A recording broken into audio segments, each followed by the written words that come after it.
কোনোদিন স্থান পাবে না, এইভাবে ভেঙে চুরে লাথি মেরে ফেলে দিতে হবে। এর নাম মুসলিম। সম্মানিত তিনি ভাই বোন, বলছিলাম মুসলমানের পরিচয় দিয়ে পৃথিবীর বুকে বসবাস করতে হবে, তাছাড়া বিকল্প অন্য কোনো রাস্তা নেই। এর পরের আয়াত মহান আল্লাহ তাআলা বলেন, ইয়াসআলুনাকা আনিল খামরি ওয়াল মাইসির। মুহাম্মদ সাল্লাল্লাহু আলাইহি সাল্লাম, এই সারা পৃথিবীর মানুষ যখন আপনাকে জিজ্ঞাসা করবে মদ এবং জুয়া সম্পর্কে, তখন আপনি বলুন ফিহিমা ইসমুন কাবীর, তাতে বড় গুনাহ হয়। ফিহিমা ইসমুন কাবীর, তাতে বড় গুনাহ হয়। আল্লাহ তাআলা বলছেন মদ, গাঁজা, হিরোইন, গুল, গুটকা, গুল, খৈনি, তামাক, এ যাবতীয় যত জিনিস কোন মানুষ যদি খায় পান করে তাহলে বড় গুনাহ হয়। কথা কে বলছেন? আল্লাহ।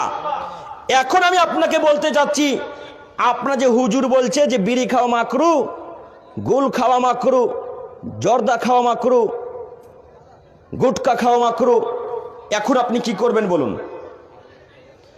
আপনার হুজুরের কথা মানবেন না আল্লাহ তাআলার কথা মানবেন? আল্লাহ তাআলা বললেন মুহাম্মদ সাল্লাল্লাহু আলাইহি সাল্লাম, আপনি বলে দেন সারা পৃথিবীর মানুষকে মদ, গাঁজা, হিরোইন, গুল, গুটকা, বিড়ি, সিগারেট, এ যাবতীয় জিনিস খেলে বড় পাপ হয়। আপনার হুজুর বলছে মাকরু। আচ্ছা, আপনার হুজুরের কথাতেই গেলাম। আপনার হুজুরের সাথে আমি তর্ক করতে চাই না, অযথা তর্ক করে সময় নষ্ট করতে আমি আব্দুল করিম বিন আমিনুল ইসলাম চাই না। আপনাকে বলতে চাচ্ছি, ও হুজুর সাহেব, ও ইমাম সাহেব, আপনাকে বলছি, আচ্ছা বিড়ি খাওয়া মাকরু, গুল খাওয়া মাকরু, জর্দা খাওয়া মাকরু, আপনার কথাতেই গেলাম। ইমাম সাহেব একটু বলেন তো মাকরুর অর্থটা কি? মাকরুর অর্থ হচ্ছে খারাপ, অপছন্দনীয়। মাকরুর অর্থ হচ্ছে খারাপ, অপছন্দনীয়। তো আপনার ইমাম সাহেব খারাপ জিনিস খাচ্ছে, অপছন্দনীয় জিনিস খাচ্ছে, আর আপনাদের ইমামতি করছে কোন লজ্জায়? আপনাকে খারাপ লাগে না? আপনাকে তো খারাপ লাগা উচিত, আপনাকে তো একটু খারাপ লাগা উচিত। ইমাম সাহেব গুল মাজছে আর আমাদের ইমামতি করছে কোন লজ্জায়? 24 ঘন্টার মধ্যে ইমামকে ত্যাগ করতে হবে, মাঠে ঘাটে কাজ করে আপনাকে খেতে হবে। ইমাম সাহেব গুল করে আপনি আমাদের সমাজে থাকতে পারবেন না। যদি আপনাকে আমাদের সমাজে থাকতে হয় 24 ঘন্টার মধ্যে গুলকে ত্যাগ করতে হবে। গুলকে ত্যাগ করে আপনি আমাদের মসজিদে সালাত আদায় করাবেন, নইলে আপনার এখানে স্থান নেই। মাঠে ঘাটে কাজ করে খেতে হবে অন্য গ্রামের মানুষের মতো। গ্রামের মানুষ যেমন গুল গুটকা ছাড়তে পারে না, আপনাকে গ্রামের মানুষের মতো মাঠে ঘাটে কাজ করে খেতে হবে। বলেন কি আপনি? আপনার কোনো যোগ্যতাই নেই, আপনার কোনো হকই নেই, আপনি মসজিদে থাকার কোনো যোগ্যতাই রাখেন না। বলেন কি আপনি? বিড়ি খাওয়া মাকরু মানে, জর্দা খাওয়া মাকরু মানে, গুল খাওয়া মাকরু মানে একেবারে টোটালি হারাম, পুরোপুরি হারাম, সম্পূর্ণরূপে হারাম। দেখি কোন মায়ের বেটা আছে প্রমাণ করতে পারে এটা মাকরু। মাকরু মানে একেবারে হারাম, টোটালি হারাম, পুরোপুরি হারাম। আবার আজকে আপনাকে বলে গেলাম 24 ঘন্টার মধ্যে নীতিকে ত্যাগ করে রাসূল সাল্লাল্লাহু আলাইহি ওয়াসাল্লাম নীতিতে ফেরত আসতে হবে সারা পৃথিবীর মুসলমান নরনারীকে, নইলে পরকাল বড় ভয়াবহ, জটিল ও কঠিন। সম্মানিত দিনী ভাই বোন, আপনাকে বলছি আপনি পরিবর্তন হন, আপনার পরিবর্তনের জন্য আমি এসেছি। এর পরের হাদিস উসমান রাদিয়াল্লাহু তাআলা আনহু থেকে বর্ণিত, তিনি বলেন রাসূল সাল্লাল্লাহু আলাইহি সাল্লাম বলেছেন ইজতানিবুল খামর, পৃথিবীর মানুষ তোমরা নেশাদার দ্রব্য পান করা থেকে বিরত থাকো। ফাইন্নাহা উম্মুল খাবাইস, নিশ্চয় নেশাদার দ্রব্য পান করা হচ্ছে সকল অশ্লীল কর্মের মূল। পৃথিবীতে যত খারাপ কাজ কর্ম আছে তার মধ্যে সব থেকে মূল কারণ হচ্ছে নেশাদার দ্রব্য পান করা। পৃথিবীর মানুষ অমান সারেবাল খামরা, তোমরা যদি নেশাদার দ্রব্য পান করো ফাকাদ আসাল্লাহ রাসূলাহু, তাহলে তোমরা আল্লাহ এবং তার রাসূলের নাফরমানি করলে। ওয়াস্তাহাক্কাল আযাবা বিমাসিয়াতিল্লাহি ওয়া রাসূলিহি, আল্লাহ এবং আল্লাহ রাসূলের নাফরমানি করার কারণে তোমরা শাস্তির হকদার হলে। সম্মানিত দিনী ভাই বোন, আল্লাহ এবং আল্লাহ রাসূলের যে নাফরমানি করবে সে শাস্তির হকদার হলো। আর একটা প্রমাণ মহান আল্লাহ তাআলা বলেন ওয়া মাইয়াসিল্লাহু রাসূলাহু ওয়া ইয়াতাআদ্দা হুদুদাহু ইদখিলু নারান খালিদান ফিহা ওয়া লাহুম আযাবুম মুহিন। যারা আল্লাহ এবং তার রাসূলের নাফরমানি করে তাদেরকে আল্লাহ তাআলা এমন জাহান্নামে প্রবেশ করাবেন যেখানে তারা চিরকাল থাকবে। খুব কঠিন যন্ত্রণাদায়ক শাস্তি, অপমানজনক শাস্তি তাদেরকে দেওয়া হবে। যারা আল্লাহ এবং তার রাসূলের নাফরমানি করে তাদেরকে এই যন্ত্রণাদায়ক অপমানজনক শাস্তি দেওয়া হবে কথা আল্লাহ তাআলা বলেছেন। আমি আপনাকে এই আয়াতের অর্থ কি দিয়ে বোঝাবো? আমি আপনাকে আয়াতের অর্থ কি দিয়ে বোঝাবো? কি করে আমি আপনাকে বোঝাবো? যারা আল্লাহ এবং আল্লাহ রাসূলের নাফরমানি করে তারা শাস্তির হকদার হয়েছে। আইন 1450 বছর আগে পাস হয়েছে, আজকে পাস হয়নি। আইন 1450 বছর আগে পাস হয়েছে, আজকে পাস হয়নি। রাসূল সাল্লাল্লাহু আলাইহি সাল্লাম মদিনার মরুভূমিতে বসে বসে সাহাবাদের সামনে এইভাবে বলেছে, শোনো সাহাবাগণ, মদ খাওয়া হারাম। এইভাবে রাসূল সাল্লাল্লাহু আলাইহি সাল্লাম জোরালো কণ্ঠে বক্তব্য দিয়ে বলে গেছেন সাহাবীদের সামনে। আপনি বলতে পারেন না মানে? আপনাকে এইভাবে জোরালো কণ্ঠে জাতির সামনে যেদিন বক্তব্য দিবেন সেই দিন জাতির উপকার হবে, তার আগে জাতির উপকার হবে না। সুর করে বক্তব্য দিয়ে কজন জাতির উপকার করতে পেরেছে? সুর করে বক্তব্য দিয়ে জাতির কজন উপকার করতে পেরেছে? জোরালো কণ্ঠে রাসূল সাল্লাল্লাহু আলাইহি সাল্লামের নীতিতে যেদিন আপনি বক্তব্য দিবেন সেই দিন জাতির উপকার হবে, তার আগে জাতির উপকার কখনো হতে পারে না, অসম্ভব। অতএব পরিবর্তন হন। এর পরের হাদিস আব্দুল্লাহ ইবনে উমর রাদিয়াল্লাহু তাআলা আনহু থেকে বর্ণিত, তিনি বলেন রাসূল সাল্লাল্লাহু আলাইহি সাল্লাম বলেছেন, কুল্লু মুসকিরিন খামর, প্রত্যেক নেশাদার দ্রব্য মদ, ও কুল্লু খামরিন হারাম, আর প্রত্যেক নেশাদার দ্রব্য হচ্ছে হারাম। প্রত্যেক নেশাদার দ্রব্য মদ, প্রত্যেক নেশাদার দ্রব্য হারাম। ওমান সারাবাল খামরা সাকারালাম তুকবাল্লাহু সালাতুন আরবাইনা সাবাহা, ওমান সারাবাল খামরা ফিদ দুনিয়া মা তালাম ইয়াতুব মিনহা। যদি কোনো মানুষ নেশাদার দ্রব্য পান করার পর মৃত্যুবরণ করে তওবাবিহীন অবস্থায়, ওহুয়া মুদমিন হলাম ইয়াসরাবা ফিল আখিরা, তাহলে এই ব্যক্তি কিয়ামতের মাঠে সুস্বাদু পানি পান করতে পাবে না। কত দুর্ভাগ্য ওই ব্যক্তির, নেশাদার দ্রব্য পান করার পর যদি মৃত্যুবরণ করে, তওবা করার যদি সুযোগ না পায়, কিয়ামতের মাঠে এই লোকটা, এই ব্যক্তি আর সুস্বাদু পানি পান করতে পাবে না। তাকে রক্ত পুজ আর অত্যন্ত গরম পানি পান করতে দেওয়া হবে। আব্দুল করিম সাহেব কথা এত কঠোর কঠিন ভাবে বলছেন, প্রমাণ আছে তো? প্রমাণ আছে তো এত কঠোর ভাবে বলছেন? জি হ্যাঁ, প্রমাণ ছাড়া আমি একটা কথা বলিনি। আপনি আমাকে আলোচনার পর স্টেজ থেকে নামার সাথে সাথে জিজ্ঞাসা করুন, আব্দুল করিম সাহেব কোথায় আছে হাদিস? এখন আপনি আমাকে এক্ষুনি আপনাকে সঙ্গে সঙ্গে সেই মুসলিমের হাদিস করে দেখিয়ে দিতে প্রস্তুত। প্রমাণ আছে হাদিস জাবের রাদিয়াল্লাহু তাআলা আনহু থেকে বর্ণিত, তিনি বলেন রাসূল সাল্লাল্লাহু আলাইহি সাল্লাম বলেছেন, ইন্না আলাল্লাহি আহাদান, আল্লাহ তাআলা ওয়াদা করেছেন, লিমান সারাবাল মুসকির আইয়াসকিয়াহুল্লাহু ফিতনাতিল খাবাল।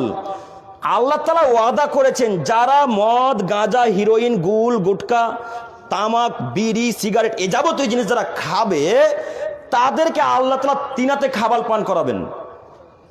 কিলা ইয়া রাসূলুল্লাহ সাল্লাল্লাহু আলাইহি সাল্লাম আমা তিনাতুল খাবাল। সাহাবীগণেরা আল্লাহ রাসূলকে জিজ্ঞাসা করছে, ইয়া আল্লাহ রাসূল, তিনাতে খাবাল আবার কি জিনিস? এটা তো বুঝতে পারলাম না। তখন আল্লাহ রাসূল বলছে, আচ্ছা শোনো, বুঝতে পারোনি? তিনাতে খাবাল হচ্ছে কলা আরাকু আহলিন নার ওয়া ওসারাতু আহলিন নার। জাহান্নামীদেরকে যখন জাহান্নামে টেনে হিচড়ে নিয়ে এসে যখন নিক্ষেপ করা হবে, জাহান্নামীদেরকে যখন জাহান্নামে টেনে হিচড়ে যখন নিক্ষেপ করা হবে, জাহান্নামে ফেলার পরে তাদের শরীর যখন আগুনে, জাহান্নামের আগুনে পুড়ে যাবে, পুড়ে যাওয়ার পর যখন তাদের শরীর থেকে রক্ত পুঁজ বেরোবে আর অত্যন্ত গরম তরল পদার্থ আল্লাহ তাআলা এই সমস্ত মানুষকে খেতে দেবেন যারা নেশাদার দ্রব্য খায়, পান করে। এর নাম হচ্ছে তিনাতে খাবাল। রক্ত পুঁজ আর অত্যন্ত গরম তরল পদার্থের নাম হচ্ছে তিনাতে খাবাল। মুরব্বী সাহেব আপনাকে বলে যাচ্ছি, তিনাতে খাবাল যদি পান করতে না চান, আজকে এখান থেকে কান ধরে তওবা করে উঠবেন, কান ধরে তওবা করে উঠবেন, কান ধরে তওবা করে উঠবেন।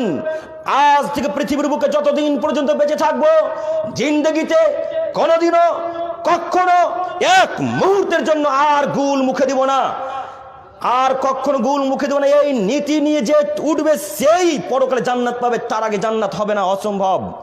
একটা কথা এখানে বলে যাই, না বললে হয় না।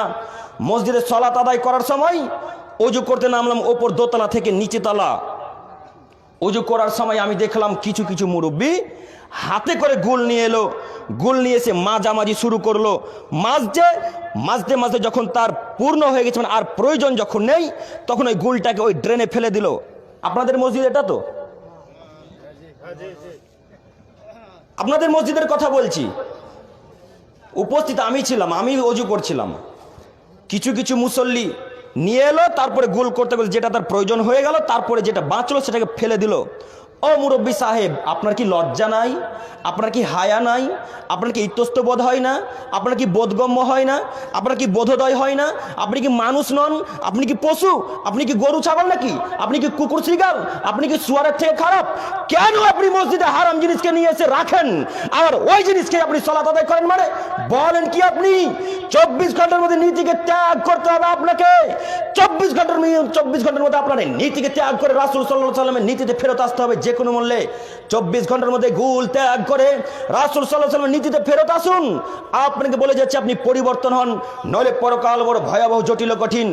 যদি রক্ত পূজার অত্যন্ত গরম তরল পদার্থ যদি খেতে না চান, তাহলে এই জিনিসকে ত্যাগ করতে হবে। আমি আপনার উপকারের জন্য এসেছি, আপনার আমি ক্ষতি করার জন্য আসিনি। একটু কথাকে মূল্যায়ন করুন, কথাকে ভালোভাবে শ্রবণ করুন। আমি যেমন জান্নাত যেতে চাই, আপনাকে তেমন আমি জান্নাত নিয়ে যেতে চাই। আমার বাপ মাকে যেমন আমি জান্নাতে নিয়ে যেতে চাই, আপনাকে আমি জান্নাতে নিয়ে যেতে চাই। তাই আপনাকে এত কঠোর ও কঠিন ভাবে বলছি, 24 ঘন্টার মধ্যে গুল গুটকা বিড়ি জর্দা এই যাবতীয় জিনিসকে ত্যাগ করতে হবে।